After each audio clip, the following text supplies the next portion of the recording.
Welcome, guys, to another episode of Up and Foiling, the sailing podcast. And finally, we are really up and foiling with the first race of the SailGP in Dubai last weekend. Are you happy, guys? Yes, we are, Dale. So we had 2 amazing days of races, but let's start slow and let's analyze day 1, Big House. What happened? During day 1, first day of the season, we were so excited, but the wind was not excited as we were. So we had very low wind condition, unfortunately. But the teams did an amazing job on the first day of regatta. And we have seen the 2 new teams start with the top players and gaining some difficulties right at the start. So it has been challenging to watch from the sofa the first day of races. In particular, we have seen that the Italian team did an amazing job at the start of the first race. We were so excited as being 3 Italians to watch the first race, but then eventually in the SailGP, I think that the experience from the past season is so important.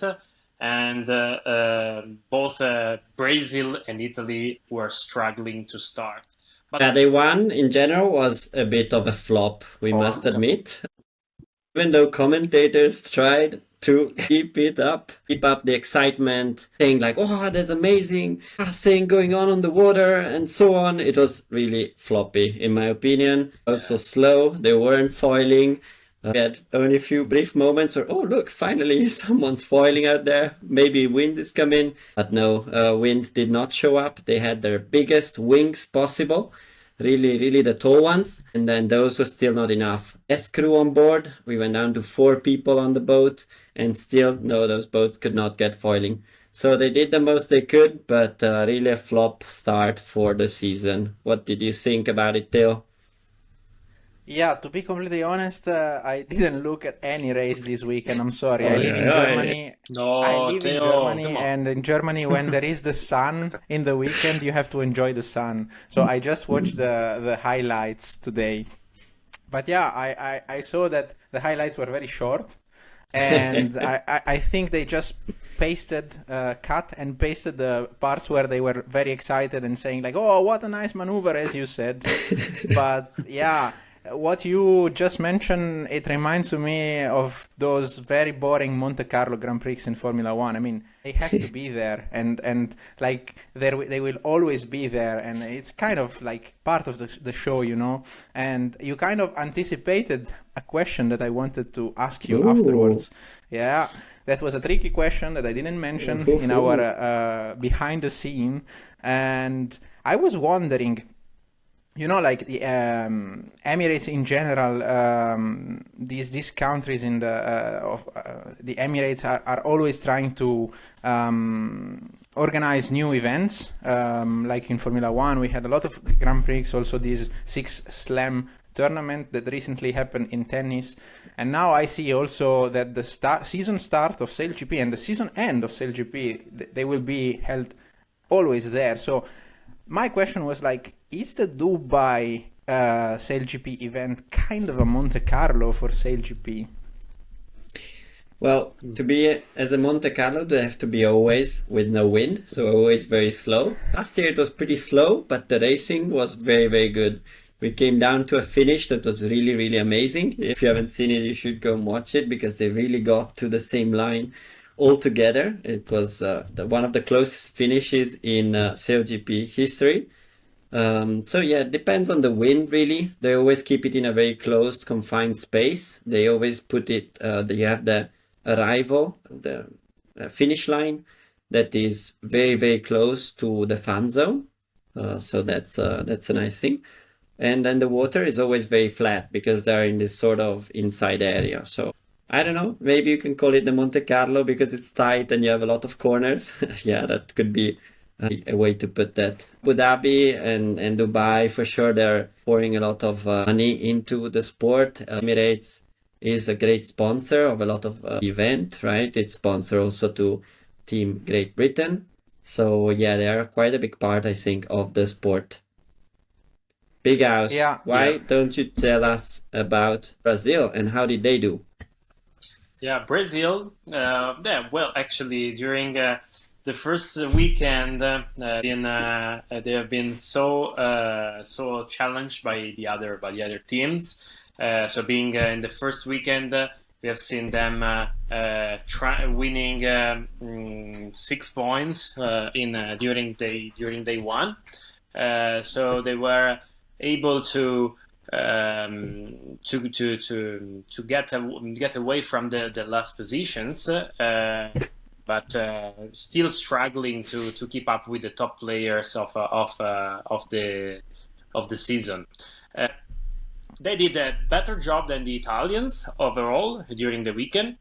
They have had few times where we have nice maneuvers of the Brazil team. Of course, in these difficulties, being a little inexperienced it's very tough. But I see a lot of possibility for the Brazilian team in the future to be among the top players of this season. Whereas the Italians, Theo, did you think about the Italian team? The Italian team, I would rather not talk about it because I would have to invent a lot of justifications, I would say. My only surprise was when I looked at the name of the team was that Italy was sponsored by Red Bull, and I was very confused. I mean, I'm a Ferrari fan. I don't really like that, but okay, that's fine. It's another sport. I can accept it. But I have been living since September when we started this podcast with Alinghi Red Bull Racing, Swiss team, and with Ineos Britannia, and with Emirates Team New Zealand. And now what happens is Emirates Great Britain and Red Bull Italy. Like, where are we? Is it a parallel universe? But that was my second tricky question for Mr. Bond. But yeah, coming back to your question of Italy. Yeah, I guess that's the same. That's the same thing that happened to Brazil. Like you kind of have to adapt a little bit to the competition when you come into a new league, and that's what probably happened to Italy team as well as Brazil. It just takes time. I would say it's always when you enter a new league, you need to kind of understand a bit where you are with respect to the other, and the other, of course, have years of experience that you kind of have to gain still. So coming back to the to day one, we can maybe see the highlights of this day, Ricky. Yeah, you said they were short, the highlights, right? Also, I was surprised, a video of only 2 minutes. But good ones were, in my opinion, the pass of in Brazil on the outside of a lot of boats at the end of race 3, when they were the only boat up and foiling, maybe in a gust. They were probably last or almost last, and they went all the way on the outside of a lot of boats there. So that was a pretty good moment for Team Brazil. I bet they were hyped for that maneuver. And then in front of all the fans, it's always nice to pull off such a move against the big ones in the sport. And then a most interesting moment, in my opinion, was out of nowhere, Germany winning their first race in SailGP. So that was a crazy win for them. Race 2, they really got this win. They managed to hold their lead. Yeah, it's tricky in light conditions, but sometimes it's a combination of luck and of course, a lot of talent. And you can be in the right place in the right moment and take the win in that race. Scoring a lot of points, very important for them. They were new to SailGP last year. And this year, they're showing that they can perform at the top level. So after day one, the provisional standing was led by Australia, followed by New Zealand and Emirates, Great Britain. And what happened in day two, Big House? In day two, the wind speed was slightly increasing, and we have seen like 17 kilometers per hour of wind. So the races were a little bit more exciting, and especially the final was much nicer than day one. And actually, the New Zealand team was still able to get points. I mean, to win the fourth race and also get point in the fifth race and qualifying for the finale of the day. During the final, we have seen the three teams of New Zealand, Great Britain, and the US. And it was I think the most exciting race of the weekend, where we have seen a phenomenal action led by the New Zealand team, and the New Zealand team was actually able to follow the lead of the America's Cup team and surfing the wave of the latest win. They were able to also get the first weekend of the SailGP.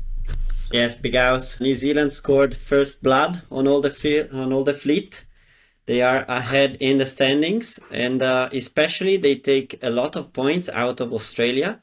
Last season was all about this duel between New Zealand and Australia, scoring most of the points. And Australia, they did win a race on day one, the third race, but they missed out on the final on day two. They didn't score many points. In the final standings, they were even beaten by Spain.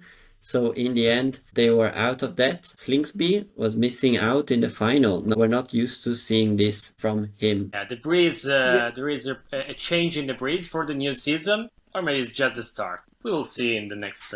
Yeah. So now I have a third question that I forgot for our expert, and. So I'm looking at the total final standing of the weekend, and I see that there are three teams with the same points, 32 points, the team USA, Spain and Australia.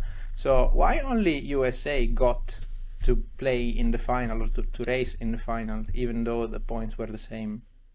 Yeah, when they're even on points, who gets to go through is the best scoring team of the last race. So it would be Fleet... race number 5, and then in that one the US got second, and that's why they went through. The US then beating both Spain and Australia to the final. They did a good show in the final. They were close with GBR New Zealand. The US is really a team that's done a very good performance in all the weekend. They showed this new livery for the boat, so it's probably a good omen for them.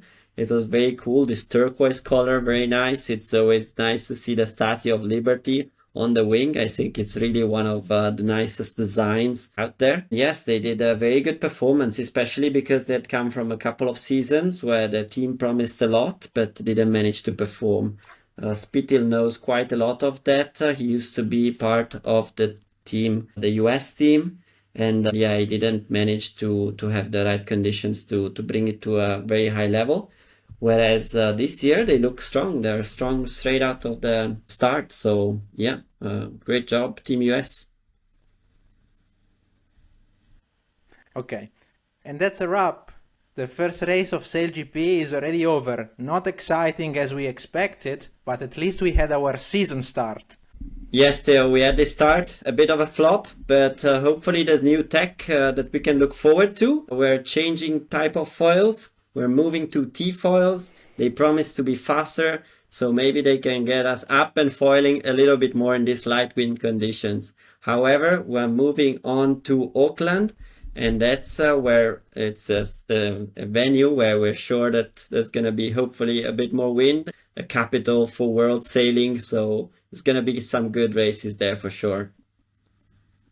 Yeah, the problem is that we need to wait 52 days exactly when we are recording for the next race. But don't worry, in the meantime, on Up and Falling, we will bring you some nice contents, maybe with some special guests, we hope, during this period of time.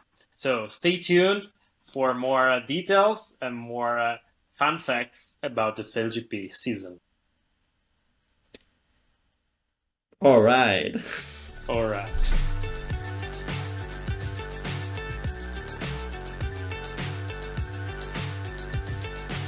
Remember to follow us on Spotify, Apple Podcast or YouTube, and please comment to let us know which topic you would like to be covered more in our podcast.